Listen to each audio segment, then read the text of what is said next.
아멘. 우리 다음 주는 추수감사주일이에요. 추수감사주일인데 오늘 추수감사절 우리가 감사가 회복돼야 되는 이 말씀을 오늘 나누려고 합니다. 왜냐하면 다음 주는 이제 성찬식이 있는데요. 또 이제 세례식이 있는데 여러분들이 기도로 세례식을 거행할 수 있도록 기도해 주시길 바랍니다. 어제 이제 우리 의정 집사님 그 개원 예배 드렸어요. 그래서 거기서 이제 예배 드리면서 우리 이준이, 이서 또 세례까지 다 이제 말씀을 나누고 왔는데 여러분들이 진짜 기도로 바로 다음 주에 은혜롭게 하나님 앞에 유아세를 받을 수 있도록 기도해 주시길 바랍니다. 절대 사단이 틈타지 않도록 기도해 주시길 바랍니다. 그래서 다음 주에는 또 성찬식이 그 무엇보다도 중요한 시간이에요. 근데 여러분에게 제가 그 성찬의 의미에 대해서 너무나 깊은 뜻들이 있는데 항상 이 절기에 관련된 말씀을 드리느라고 그 말씀을 선포하느라고 이 성찬의 의미에 대해서 그 깊은 의미에 대해서는 제가 말씀을 덜 했었습니다. 그래서 다음 주에는 그 성찬의 의미 너무나 깊고 그 오묘한 그 의미를 우리가 이해하기 위해서 오늘 바로 이제 절기 메시지로 하게 된 것입니다. 추수감사절은요 우리가 지금 해마다 지금 절기 예배 때마다 부활절의 의미, 또 부활절을 통해서 우리가 회복해야 될 거, 또 맥주절에 대한 의미, 또 맥주절을 통해서 우리가 회복해야 될 거, 또 추수감사절을 통해서 또 우리가 추수감사절의 의미, 그리고 또 추수감사절을 통해서 우리가 또 하나님 앞에 서고 하나님 앞에 회복해야 될 게 뭔지를 매해마다 들어왔어요. 그런데도 불구하고 우리가 절기 때마다 또 우리가 그 의미를 이렇게 놓쳐버리는 경우가 굉장히 많이 있습니다. 의미를 잃어버리고 하나님 앞에 나아가지 못한 때가 굉장히 많습니다. 그래서 오늘요 이 추수감사절 이 예배를 통해서 다시 한번 감사가 회복되어지는 우리의 삶이 되기를 소망합니다. 예수 그리스도의 이름으로 여러분 모두가 다른 것이 아니라 그 무엇보다도 감사가 모든 것이 되는 삶이 되기를 주의 이름으로 축원드립니다. 그래서 오늘의 제목이 뭐냐면요. 너희는 또한 감사하는 자가 되라. 너희는 또한 감사하는 자가 되라. 오늘 본문 말씀이었죠. 본문 말씀 중에서 너무나 중요한 말씀이기 때문에 이거를 제목으로 잡아봤습니다. 그렇기 때문에 여러분들은 어떤 상황 속에서도 어떤 문제 속에서도 또한 감사하는 자들이 되시기를 주의 이름으로 축원드립니다. 이 추수감사절은 여러분들이 계속 해마다 들었던 것처럼 이 추수감사절은 초막절, 이 수장절에서 시작됐습니다. 초막절은요 수확을 마친 후에 하나님이 주신 은혜를 기념하여 드리는 감사의 제사입니다. 이스라엘 백성들은요 이 초막절이 되면 일주일 동안 초막에서 생활하면서요 광야 40년 동안에 하나님께 이스라엘 백성들을 어떻게 이끌어뒀는지 그 광야 40년 동안 하나님의 그 놀라운 그 은혜를 하나님의 인도하심을 하나님의 보호하심을 기억하면서 감사하는 시간입니다. 하나님께서는요 이스라엘 백성들을 애굽에서 해방시켰을 뿐만이 아니라 또 가나안 땅 정복하기까지 40년 동안 광야길을 가는 그들에게 하나님께서는 구름 기둥과 불 기둥으로 그들을 보호하셨어요. 구름 기둥과 불 기둥으로 그들을 인도하셨어요. 그리고 또 하나님께서는요 그들에게 광야인데도 불구하고 만나와 메추라기로 또 반석에 물을 내셔서 그들을 먹이셨습니다. 하나님의 그 보호, 하나님의 그 인도, 그것을 이스라엘 백성들이 항상 기억하라고 하나님께서 너희는 수장절을 지켜라. 하나님이 아예 명하셨어요. 바로 이 수장절은 또 뭘 뜻하느냐? 바로 수확을 거두고요. 그 열매를 수확의 그 열매를 창고에 저장한 후에 감사의 제를 하나님 앞에 올리는 절기예요. 모든 수확이 내 노력으로 내 능력으로 되어진 것이 아니라 사람의 힘으로 되어진 것이 아니라 하나님의 은혜에서 되어진 것을 모든 추수가 하나님의 은혜로 비롯된 것을 감사하는 시간이에요. 그래서 감사해서 그 소산의 일부를 하나님께 드리는 감사의 절기입니다. 이 절기가요, 이 초막절이, 이 수장절이 이 신약에 와서는 십자가와 부활의 그 은혜에 대한 감사로 이제는 어떻게 해요? 확장됐습니다. 그래서 우리는 구약은 예수님께서 이미 완성하셨잖아요. 어디서요? 십자가에서 완성하셨잖아요. 죽으신과 부활로 완성하셨잖아요. 그래서 우리는 그 구약 시대의 사람들이 그 지켰던 그 수장절, 그 초막절을 지키는 것이 아니라 예수 그리스도의 죽으심과 부활을 통해서 우리가 감사함을 회복하는 것입니다. 바로 초막절과 수장절은요, 구약의 절기였지만 그 본질은 어디에 있습니까? 그 본질은 바로 신약시대를 살아가는 우리에게 그대로 이어졌어요. 누굴 통해서요? 예수 그리스도를 통해서요. 그래서 이 절기는, 추수감사절, 이 절기는요, 바로 단순히 풍요의 절기가 아닙니다. 풍요의 절기가 아니라 구원의 은혜를 기념하는 절기예요. 우리가 유월절, 또 맥추절, 수장절, 이스라엘에는 3대 절기가 있습니다. 유월절은 뭘 뜻하는 것입니까? 바로 구원을 뜻하는 거잖아요. 종되었던, 죄의 종으로, 사단의 종으로, 세상의 종이었던 우리 인간이 예수를 통해서 구원을 얻었어요. 예수 그리스도의 그 십자가의 피로 인해서. 유월절의 그 어린 양, 그게 바로 뭘 뜻해요? 구원을 뜻하는 거 아닙니까? 하나님의 자녀로 구원받은 백성임을 뜻하는 거 아닙니까? 맥추절은요, 맥추절이 바로 광야 40년 동안의 하나님의 보호하심과 인도하심이에요. 우리 인생을 하나님께서 인도하시고 보호하고 계십니다. 책임지고 계십니다. 그걸 늘 기억하는 거예요. 수장절은 뭘 얘기합니까? 한마디로 천국의 백성인 걸 얘기하는 거예요. 우리는 구원받은 하나님 자녀로서 하나님의 인도 속에 있을 뿐만이 아니라 천국의 백성으로 이미 천국의 백성으로서 영원한 생명을 얻은 자들이에요. 그래서 우리가 이 새 절기는요, 바로 우리는 이 의미를 가지고 매해 우리가 지키는 것입니다. 다시요, 수장절은 뭘 뜻한다고 그랬습니까? 바로 이게 풍요의 절기뿐만이 아니라 구원의 은혜를 기념하는 절기이기도 해요. 농사의 곡식은요, 땅의 열매예요. 그러나 그리스도의 십자가 부활은 영혼의 추수이기도 합니다. 우리가 지금까지 추수감사절을 지키는 이유는요, 예수 그리스도께서 우리의 초막이 되시고 우리의 영혼의 열매를 거두시는 하나님이시기 때문에 그렇습니다. 그래서 기억하셔야 돼요. 구약에서 초막은 레위기 23장, 그리고 또 느헤미야 8장, 여러 성경에 나옵니다. 근데 하나님이 백성들 가운데 임재하셔서 보호하는 그 장소가 바로 초막이었어요. 성령의 임재. 신약에서 예수님은요, 요한복음 1장 14절, 말씀이 육신인데요, 우리 가운데 거하심에 그랬잖아요. 하나님이 우리 가운데 거하신 바로 초막, 즉 하나님의 임재의 실체가 되었다는 것을 말하는 것입니다. 그래서 예수님은 요한복음 4장에서도 마태복음 9장에서도 여러 비유를 통해서 추수를 단순히 농작물의 결실이 아니라 영혼 구원의 완성으로, 영혼의 추수로 비유로 말씀하시기도 하셨어요. 그래서 예수님께서 말씀하신 추수가 바로 뭐라고요? 영혼 구원. 영혼 구원의 그 수확을 말합니다. 복음의 그 열매를 말합니다. 추수감사절은, 다시 한번 마무리하겠습니다. 추수감사절은 단순한 농사에 대한 기쁨이나 축제가 아니라 신약시대에 살아가는 우리에게는 예수 그리스도 안에서의 초막절, 수장절이 성취되었음을 예배로 고백하는 것입니다. 그래서 오늘의 말씀 제목, 너희는 또한 감사하는 자가 되라. 구원받은 하나님 백성 된 것을 감사하는 자가 되라. 천국의 백성 된 것을 감사하는 자가 되라. 그렇지 않습니까?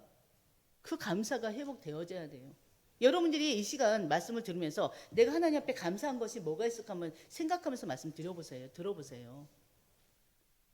우리가 크고 작은 것들 감사로 이렇게 기록하다 보면요, 끝이 없을 거예요.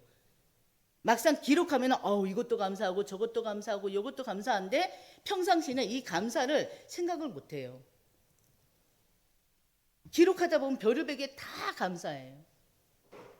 그래서 여러분들이 항상 하나님의 은혜를 누리고 그 감사가 매일매일 누려지는 여러분들 되시기를 주의 이름으로 축원드립니다. 그래서 첫 번째 나눌 말씀은요, 바로 감사는 그리스도의 평강에서 시작된다, 이 말씀이에요. 바로 15절의 말씀이죠. 15절 다시 한번 볼까요? 같이 보겠습니다. 그리스도의 평강이 너희 마음을 주장하게 하라. 너희는 평강을 위하여 한 몸으로 부르심을 받았나니 너희는 또한 감사하는 자가 되라. 아멘. 오늘은 말씀 한 절 한 절을 다 소제목으로 넣어버렸어요. 왜냐하면 말씀 그대로가 여러분에게 한 주 동안 계속 각인될 수 있도록 말씀 그 자체를 한번 소제목으로 넣었습니다. 바로 그리스도의 평강이 너희 마음을 주장하게 하라. 바울이 권면하는 거예요. 여기서 평강은요, 하나님과의 화목에서 나오는 바로 우리의 그 내적인 안식을 말하기도 합니다. 이 평강은요, 인간 스스로가 만들어내는 것이 아니에요. 바로 하나님이 그리스도 안에서 주권적으로 주시는 바로 은혜의 선물입니다. 바로 그리스도의 평강이 너희 마음을 주장하게 하라 그랬어요. 이 주장하다는요, 우리 마음을 다스리고 그 방향을 결정하는 것을 말하는 거 아니겠습니까? 바로 우리의 마음 중심에는 그리스도의 평강으로 주장이 돼야 된다는 거예요. 우리의 마음의 중심에는 그리스도의 평강으로 다스려져야 된다는 것입니다. 그렇다면 우리가 그리스도 평강으로 다스려지기 위해서는 어떻게 해야 돼요? 우리의 삶 그 자체가 어디에? 하나님께 있어야죠. 우리의 삶을 누구에? 내가 끌고 가는 것이 아니라 우리의 삶을 누구께? 그리스도 예수께 맡겨야 되죠. 그렇지 않습니까? 근데 우리는 맡기질 않아요. 항상 맡긴다고 하면서 하나님, 저의 삶이 예수 그리스도께 맡겨진 삶이 되게 해주세요. 항상 기도하면서도 맡기질 않아요. 그러니까 내 뜻대로, 내 방법대로, 내 경험대로 항상 끌고 갑니다. 그러다 보니까 실수투성이고, 그리고 또 뜻대로 안 될 때는 어떻게 해요? 그 안 되는 그거에 푹 빠져 살 수밖에 없어요. 여러분의 인생을 하나님께 맡기시길 바랍니다. 맡겨야지만 하나님이 책임지시고 끌어가시는 거예요. 여러분의 인생을 하나님께 맡기되 그리스도의 평강, 바로 그리스도의 평강이 여러분들을 주장하게 하시길 바랍니다. 평강은 인간 스스로에게서 오는 게 아니라니까요. 노력으로 안 돼요. 하나님이 주셔야 되는 거예요. 우리에게 평안을 주시고 우리에게 평강을 주셔야 돼요. 화평을 주셔야 돼요. 로마서 5장 1절 뭐라고 했습니까? 우리 주 예수 그리스도로 말미암아 하나님과 화평을 누리자. 하나님과 화평을 누리는데 그 앞에 뭐가 붙어 있어요? 우리 주 예수 그리스도를 말미암아. 예수 그리스도로 말미암아. 예수 그리스도를 통해서 예수 그리스도로 인해 우리는 하나님과 화평을 누릴 수가 있습니다. 그래서 감사는요, 어디서 시작되느냐? 하나님과의 화목에서, 하나님과의 화평에서 시작된다는 거 절대 잊지 마셔요. 그리고 또 요한복음 14장 27절이에요. 요한복음 14장 27절에 보면요, 평안을 너희에게 끼치노니 곧 나의 평안을 너희에게 주노라 그랬어요. 누가 누구에게 주는 것입니까? 예수님께서 여러분에게 주시는 거예요. 뭘요? 평안을. 예수님이 가지고 있는 이 평안을 여러분에게 주신대요. 바로 예수님은 누구십니까? 우리를 하나님과 화목하게 하시는 분이십니다. 예수님께서 이 말씀을 언제 주셨냐? 이 말씀을 내가 너에게 준 것은 세상에 준 것 같지 아니하노니, 그러면서 뭐라요? 너희는 마음에 근심하지도 말고 두려워하지도 말라 그랬어요. 예수님께서 이 말씀을 주신 때가 언제인 줄 아십니까? 우리가 요한복음 할 때 나눴었는데 예수님께 십자가 못 박아 돌아가시기 바로 전. 바로 예수님께서 십자가를 지시기 전날 밤에 제자들에게 주신 말씀이에요. 예수님이 자신의 십자가 죽을 것을 말씀하셨잖아요. 그것 때문에 제자들이 얼마나 불안했습니까? 제자들이 불안할 때 예수님께서 너희는 너희에게 평안을 준다. 나의 평안 너희에게 주노니 너희는 어떻다고요? 마음에 근시담하지도 말고 두려워하지도 말라. 내가 주는 이 평안이 세상에서 얻을 수 없다. 세상에 줄 수 없다. 세상에 주는 것 같지 않다. 기억하시길 바랍니다. 그래서 평강은요, 하나님께서 바로 구원을 주시고 의롭다 하신 자들, 하나님께 의롭다 하심을 칭함을 받은 여러분에게만 주어지는 언약적인 축복인 것입니다. 우리는 감사할 능력이 없어요. 하나님께서 먼저 우리에게 평강을 부어주셔야지만이 그 속에서 감사가 되어지는 것입니다. 그래서 우리가 너무 잘 아는 욥을 한번 생각해 보시길 바랍니다. 욥은요, 모든 것을 다 잃고 한 고백이 뭐였어요? 자식도 잃고 바로 모든 재산도 다 잃었는데 그 고백이 바로 욥이 한 고백이 주신 이도 누구요? 여호와시요 거두시는 이도 여호와시다. 그렇게 고백했어요. 바로 욥이 이 고백을 할 수 있는 것은요, 그 욥의 마음에 누가요? 하나님께서 이미 평강을 주셨기 때문에 그렇습니다. 하나님이 그 욥의 마음에 평강을 주셨는데 그 평강을 누가요? 하나님이 다스리고 계시는 거예요. 바로 여러분 또한 어떤 문제가 있든지, 어떤 갈등이 있든지, 어떤 고난 가운데 고난이 들이닥치든지 그 속에서 하나님 주신 평안을 누리시는 여러분 모두가 되시기를 주의 이름으로 축원드립니다. 문제 왔는데 평안한 사람이 어디 있어요? 고통받고 있는 상황에서 이 편한 사람이 어디 있냐고요.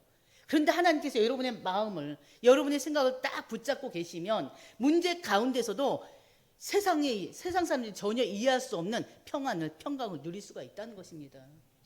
그 비밀을 여러분들이 한번 하나님과 함께함을 통해서 누려보시길 바랍니다.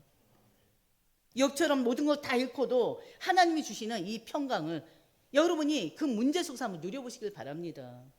그래야지만이 이 속에서 감사합니다 아버지가 나오는 거예요. 바로 그 감사는 평강을 통해서만이 나옵니다. 그 평강은 하나님만이 주실 수 있습니다. 누구에게? 구원받은 자에게 주십니다. 그래서 하나님의 그 평강이 여러분들을 주장할 수 있도록 여러분들이 늘 하나님 안에, 말씀 안에 있는 여러분들 되시기를 주의 이름으로 축원드립니다. 바로 바울은요, 너희는 평강을 위하여 한 몸으로 부르심을 받았다라고 또 말하고 있어요. 한 몸을 뭘 얘기합니까? 우리 몸, 교회 이 지체들, 바로 이 공동체를 얘기합니다.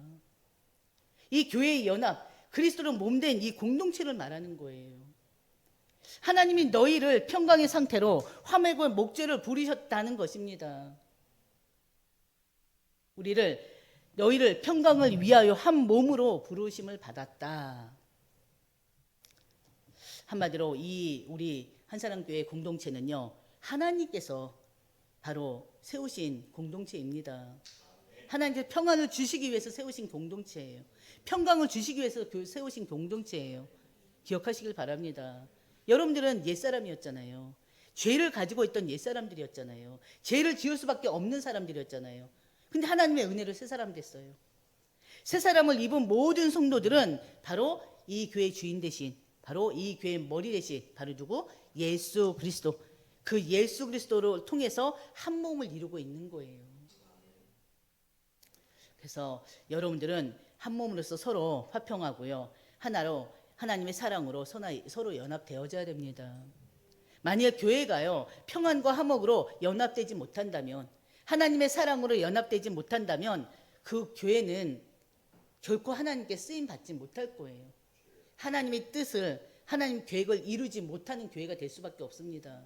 그렇지 않을까요? 그래서 우리 모든 한사람교회 공동체들은, 우리 모든 한 사람 한 사람은 하나님의 사랑으로 하나가 되고 하나님 주시는 평강으로 하나가 되고 그 속에서 하나님께 감사하는, 정말 감사가 넘치는 그런 공동체가 되시기를 주의 이름으로 축원드립니다. 그리고 또 그러면서 하나님이 하신 말씀이잖아요. 평강을 주신 하나님께서 감사하는 자가 되라. 바울의 입술을 통해서 하시는 말씀이에요. 바울의 말이 아닙니다. 바울의 입술을 통해서 하나님께서 너희 공동체는, 너희 교회 한 사람 한 사람은 너희는 감사하는 자가 되라. 평강을 위하여 한 몸으로 부르심을 받았나니 너희는 또한 감사하는 자가 되라.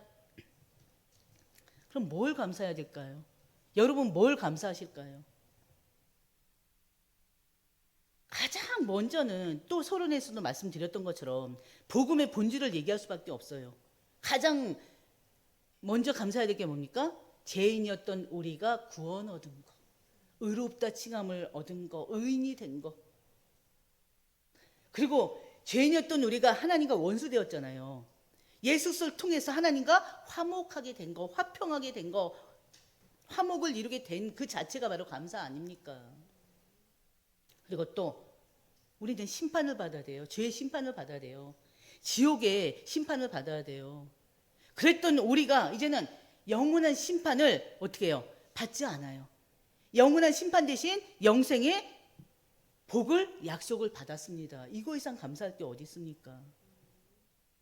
구원받은 우리는 지금 성령의 내주 인도 역사 속에 있어요. 성령의 내주 인도 역사 충만 속에 있어요. 이 이상 감사할 게 있을까요? 그게 감사의 조건 아니겠습니까? 기타 여러 가지가 있죠. 기타 여러 가지가 있어요. 저희 가정을 복음화 시켜주신 하나님, 저희 가정을 복음으로 하나 되게 하신 하나님, 순간순간 문제 속에서 그 문제를 이길 수 있는 능력을 주신 하나님, 엄청 많아요. 여러분들이 언제 시간 되시면 감사일기를 한번 써보세요. 하나님 앞에 감사의 편지 한번 써보시길 바랍니다. 그러면은 서론에 말씀드렸던 건데 별의별 게 다 감사하다니까요. 그런 우리에게 하나님의 평강이 임했습니다. 예수님께서는요, 데살로니가서 전서 5장 8절에 범사에 감사하라 했어요. 너무나 잘 아는 말씀이죠. 항상 기뻐하고 쉬지 말고 기도하고 범사에 감사하라. 이거는 누구 뜻? 하나님의 뜻이기 때문에 그렇습니다. 모든 것에 감사한다는 것은 어떻습니까? 솔직히 쉽지는 않죠. 여러분들 모든 것에 감사할 수 있어요? 그 모든 것은요, 잘 되는 것만을 얘기하는 거 아니에요. 안 되는 것 가운데서도, 문제 가운데서도, 고통과 고난 가운데서도 감사할 수 있겠습니까? 하나님은 감사하래요. 모든 것 속에서도 감사하래요. 이 말을 들으면요, 어떤 사람들은 감사할 게 있어야지 감사하지, 그런 사람들 많아요. 여러분도 혹시 그러지 않습니까? 내가 지금 감사할 게 있어야지 하나님 앞에 감사하지. 또 어떤 사람은 그래요. 난 하루하루 살기 바쁘다. 난 하루하루 사는 게 지옥 같다. 도대체 뭘 감사하라는 거냐. 이런 사람도 있다니까요. 여러분 그런 적 없었습니까? 거의 대부분의 사람들이요, 불신자뿐만이 아니라 기독교인들이, 우리 그리스도인들이 바로 감사할 이유를 발견하지 못하고요, 모든 일에 감사 대신에 불평을 하고 있습니다. 원망을 하고 있습니다. 불만을 막 토로하고 있습니다. 바로 여러분들이 그런 분들이 아니시기를 주의 이름으로 축원드립니다. 또 어떤 사람들은 그래요. 큰 소리 치죠. 내가 살아온 과거를 생각하면, 내가 여태까지 받아온 그 고통들, 그 문제들을 하나하나 책으로 쓰면은 아주 엄청난 몇 권이 나올 거다, 그런 얘기 하잖아요. 나의 고통과 불행을 바로 책으로 쓴다면 아주 몇 권이 될 거라고 또 큰 소리 치는 사람도 있잖아요. 저는 그 반대로 얘기합니다. 이번에도 목회자 특별훈련에서 같이 있는 목사님한테 그랬어요. 저는 하나님께서 주시는 그 은혜를 생각하면요, 그 은혜를 기록하면요, 아주 책 몇 권이 될 거예요. 그렇게 했었거든요. 불평과 불만의 그런 것이 아니라, 고통의 것이 아니라, 고통의 기록이 아니라 은혜와 감사의 기록을 기록한다면, 여러분도 아마 그럴 줄 믿습니다. 감사는요, 두 번째, 그리스도의 말씀에서 자란다는 거 잊지 마시길 바랍니다. 16절 바로 같이 보겠습니다. 그리스도의 말씀이 너희 속에 풍성히 거하면 모든 지혜로 피차 가르치며 권면하고 시와 찬송과 신령한 노래를 부르며 감사하는 마음으로 하나님을 찬양하고 그랬어요. 바울은 먼저요, 그리스도의 말씀이 풍성히 거하라고 권면하고 있습니다. 그리스도의 이 진리의 말씀이 우리의, 여러분의 생각과 여러분의 감정, 여러분의 말과 행동을 지배하는 그 상태를 말하는 거예요. 말씀을 듣는다는 것은요, 예수 그리스도를 맞이한다는 거 아니겠습니까? 말씀이 풍성히 거한다는 것은 예수 그리스도께서 여러분 안에 바로 풍성히 거한다는 것입니다. 복음의 말씀이 여러분 안에 풍성히 거하면 자연적으로 되어지는 게 감사라는 거예요. 왜냐하면 말씀은 우리의 시선을요, 세상에서 어디로요? 하나님께로 이렇게 돌립니다. 우리가 말씀을 자꾸자꾸 듣다 보면 세상에 욕심을 버리게 돼요. 말씀을 자꾸자꾸 듣다 보면요, 육신의 정욕을 어떻게 해요? 버리게 된다니까요. 그래서 하나님 말씀을 우리가 말씀으로 사로잡히면 세상에 우리가 시선을 두는 것이 아니라 계속 하나님께 돌립니다. 우리의 마음과 생각과 우리의 전 인격을. 그래서 그리스도의 말씀은 우리의 구원과 신분을 어떻게 보면 기억하게 하기도 해요. 그래서 너는 더 이상 죄의 종이 아니라 하나님의 자녀다. 이 사실을 마음에 새기시길 바랍니다. 그러면서 그 속에서 하나님의 은혜를 깨닫는 여러분도 되시길 바랍니다. 은혜가 깨달아지면 따라오는 게 감사거든요. 모든 지혜로 겸손하고 교제하라 그랬어요. 감사는요, 개인의 은혜 체험으로만 자라지 않습니다. 바로 감사는 공동체 안에서 서로의 말씀 교제를 통해서 자라는 거예요. 우리가 예배 끝나고 포럼하는 이유가 뭐예요? 상대의 또 말씀 붙잡는 걸 들으면서 또 내가 또 신앙이 성장하기도 해요. 상대의 포럼수를 들으면서요, 말씀 붙잡는 걸 들으면서 또 내가 놓쳤던 걸 또 듣기도 합니다. 그래서 우리가 예배 끝나면 아무리 바빠도 포럼을 놓치지 않으려고 하는 이유가 그거예요. 공동체 안에서 서로가 말씀을 교제하면서 같이 커나가는 거예요. 같이 성숙해지는 거예요. 그렇지 않습니까? 그래서 제가 끝까지 고집하는 게 바로 이 포럼입니다. 피차 가르치며 권면하다, 그 말이 뭐겠습니까? 하나님 말씀이 공동체를 통해서 나누어질 때 이 감사가 깊어지고요, 또 영적인 그 분위기가 또 깊어집니다. 그래서 교회는 말씀을 전파하는 강단이면서 동시에 감사의 신앙을 서로 또 나누고 가르치는 그런 공동체가 돼야 됩니다. 그러면은 가르친다는 건 뭐예요? 감사해야 된다 이게 아니라 우리들 스스로가 말로써, 행함으로써 감사를 나타내는 거예요. 그게 가르치는 거 아니겠습니까? 이래야 된다 저래야 된다 하는 게 아니라 몸소 보여주는 것입니다. 교육은 가르치는 거, 내가 말로써 가르치는 것보다 보여주는 게 가장 중요하잖아요. 그러면서 뭐라고 했어요? 감사함으로 하나님을 찬양하라 그랬어요. 감사함으로 하나님 앞에 예배하라는 거예요. 찬양한다는 것은요, 단순히 노래 부른다는 그 의미가 아니에요. 찬양하라는 것은요, 바로 하나님께 드려지는 그 경배의 행위 전체를 말하는 것입니다. 그래서 외적인 그런 예식이 아니라 영혼 전체로 하나님 앞에 드리는 그 찬양을 얘기해요. 우리의 마음과 생각과 중심과 우리의 전 인격을 하나님께 드리는 그 예배를 말하는 것입니다. 그래서 하나님의 은혜를 기억하면서요, 감사함으로 우리 여러분들 마음 깊은 곳에서 하나님을 찬양하시길 바랍니다. 이걸 얘기하는 거예요. 그래서 감사는 예배 안에서 찬양으로 표현되는 복음의 또 언어라는 거 잊지 마시길 바랍니다. 복음의 언어, 복음의 감정이에요. 그래서 예배는 우리가 은혜를 구하러 오는 자리이기도 해요. 근데 중요한 것은, 더 본질적인 것은요, 이미 받은 은혜를 기억하면서 감사하는 자리가 바로 이 예배의 자리입니다. 그래서 그리스도의 말씀이 우리 안에 거할 때 우리 입술에는 감사의 노래가, 우리의 마음에는 이 평강이 임할 수밖에 없습니다. 기억하시길 바랍니다. 그래서 감사는 입술로 표현될 때 그 감사가 완성되는 거예요. 표현하시길 바랍니다. 표현하세요. 많이 표현하세요.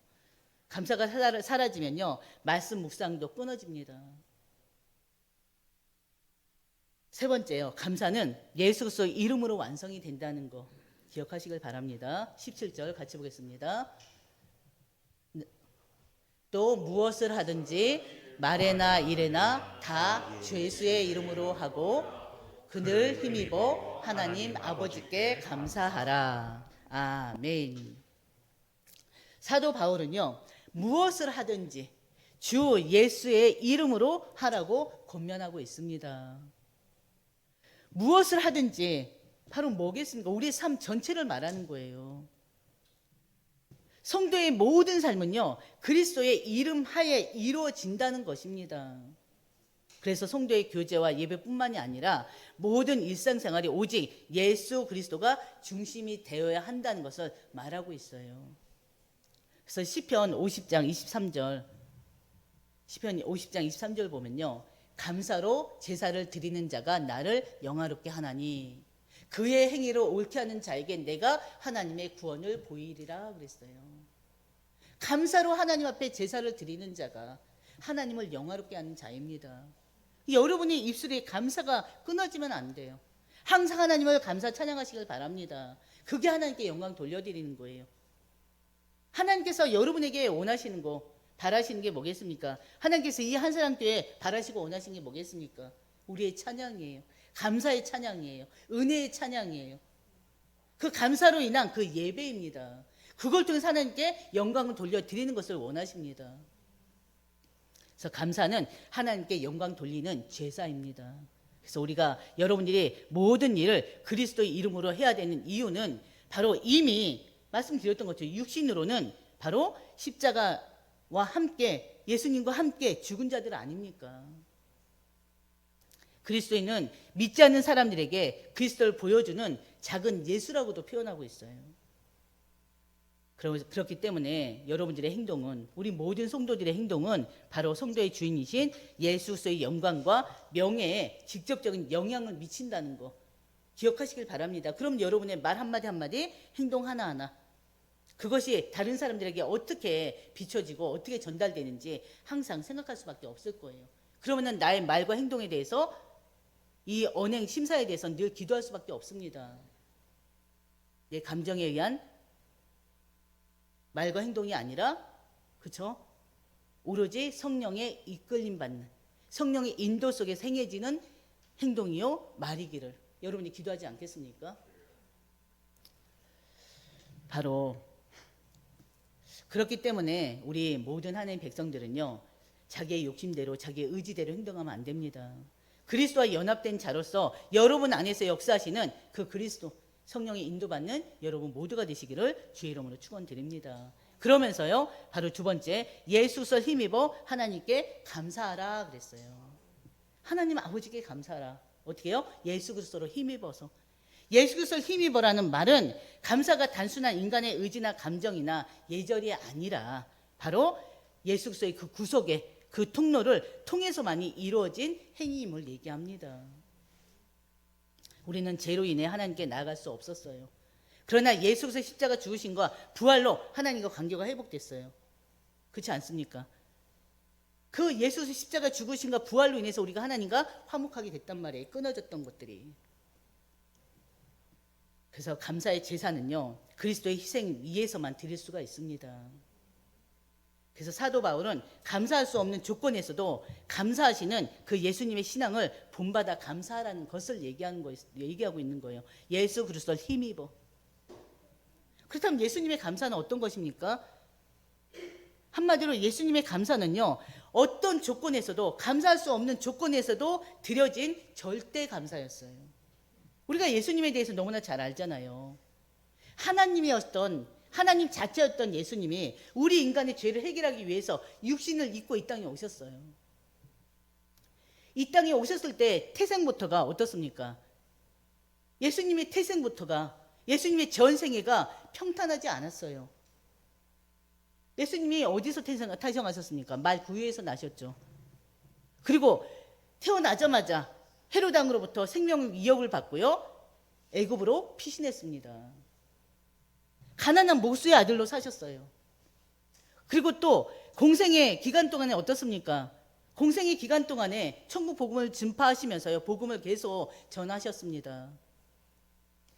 그러나 가족들로부터, 이 예수님의 이 공생의 이 삶을 이해하지는 못하는 그 가족들로부터, 고향 사람들로부터 바로 어떻게 해요? 배척을 당했잖아요. 인정받지 못하고. 그리고 또 중요한 것은 예수님의 그 사랑과 희생을 많은 사람들이 직접 체험하지 않았습니까? 예수님의 그 능력을 직접 보지 않았습니까? 그러면서 많은 사람들이, 많은 무리들이 예수님을 따라다녔잖아요. 그 예수님을 따랐던 그 백성들이 예수님을 어떻게 했습니까? 예수님께 돌을 던지면서 십자가에 못 박으라고 외치지 않았습니까? 그리고 또 권력자들은요, 예수님을 조롱하고 비난하고 끝내는 십자가에 매달았어요. 예수님께서 십자가에 매달렸을 때 그 예수님과 3년 동안 동고동락했던 그 제자들은 어떻습니까? 다 배신하고 도망가 버렸어요. 예수님은 고독 속에서 십자가야 고난의 십자가를 홀로 지셨습니다. 바로 예수님은요, 우리가 마태복음 보고 요한복음을 봤던 것처럼 아주 엄청난 그 고난 속에서도, 바로 최악의 상황 속에서도 하나님을 신뢰하고 하나님께 순종했던 자예요. 그러면서 하나님께 감사했던 자예요. 그래서 예수님을 힘입어 뭐라고요? 감사하는 삶을 살라는 거 아닙니까? 감사는요, 삶 전체를 하나님께 드리는 예배로 완성된다는 거 잊지 마시길 바랍니다. 감사는 그리스도의 말씀과 예수 그리스도의 이름으로 구원받는 자의 삶에서 자연히 흘러나오는 복음의 향기가 감사해요. 시편 50장 23절, 감사로 제사를 드리는 자가 나를 영화롭게 한다 그랬어요.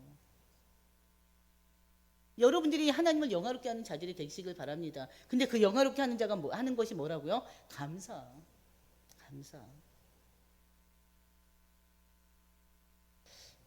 그래서 로마서 12장 1절에는요, 너희 몸을 하나님께서 기뻐하시는 거룩한 산 제물로 드리라고 하지 않았습니까? 삶 전체를 하나님 앞에 드리라. 항상 예배하는 삶을 살아야 되는 거예요. 가정에서, 일터에서, 관계 속에서 우리는 말과 행동 전체를 하나님께 어떻게 해요? 드리는 자들이, 바치는 자들이 되셔야 됩니다. 왜? 우리 몸이 아니에요. 여러분의 몸 여러분 거 아닙니다. 하나님 겁니다. 그렇죠? 예수님과 연합함으로 인해서, 예수님으로 인해서 죽고 예수님으로 인해서 살아난 자들이에요. 그걸 기억하시길 바랍니다. 그러면 내 이 몸된 성전을 함부로 하질 않아요. 고린도전서 10장 30절 뭐라고 그랬어요? 그런즉 너희가 먹든지 마시든지 무엇을 하든지 다 뭘 위해서? 하나님의 영광을 위해서 하라 그랬잖아요. 그래서 이것이 바로 하나님 영광 위에 사는 삶, 그 삶이 바로 감사의 삶입니다. 바로 하나님께 예배하는 삶입니다. 그렇기 때문에 여러분들 항상 하나님 앞에 감사의 삶을, 또 하나님 앞에 찬양하고 하나님 기뻐하시는 예배의 삶을 사는 여러분들 모두가 되시기를 주의 이름으로 축원드립니다. 우리가요, 추수감사를 지켜야 되는 이유는요, 다른 것이 아니에요. 한마디로 하나님의 은혜를 잊지 않고 기억하기 위함입니다. 우리가 추수감사를 지켜야 되는 이유는요, 하나님께 영광을 돌리기 위함이에요. 우리가 추수감사를 지켜야 되는 이유는 우리 다음 세대에, 바로 희망이 없고 소망이 없는 다음 세대에 믿음의 유산을 어떻게 물려주기 위함입니다. 기억하시길 바랍니다. 그래서 우리가 오늘 추수감사절을 맞이하여서 우리가 너희는 또한 감사하는 자가 되라 했는데요, 이 감사의 조건, 감사의 이유, 추수감사를 지켜야 되는 그 이유, 여러분들 기억하시면서 하나님께 영광 돌려드리는 모두가 되시기를 주의 이름으로 축원드립니다. 하나님 아버지 감사합니다. 추수감사절을 맞이하여서 우리가 하나님 앞에 감사하는 자가 되기를 결단하고 이 시간 하나님 말씀을 아멘으로 받습니다. 아버지 하나님, 너희는 또한 감사하는 자가 되라는 이 말씀을 우리 모든 성도들 한 사람 한 사람이 마음에 새기고 정말 하나님 앞에 감사하는 자가 되시게 하나님 인도해 주시옵소서. 없는 가운데서도, 문제 가운데서도, 고난과 고통 가운데서도 하나님께 감사 찬양하는 하나님의 자녀들이 될 수 있도록 하나님 인도해 주시옵소서. 우리의 모든 삶이 하나님 앞에 거룩하게 드려지는 산 제사가 될 수 있도록 하나님 인도해 주시옵시고, 오로지 감사의 삶을 통해서 우리가 또 믿지 않은 자들에게도 그리스도의 형상을 나타내는 바로 모든 그리스도의 제자들이 다 될 수 있도록 하나님 인도해 주시옵소서. 이 모든 말씀 우리 주 예수님의 이름으로 기도드립니다.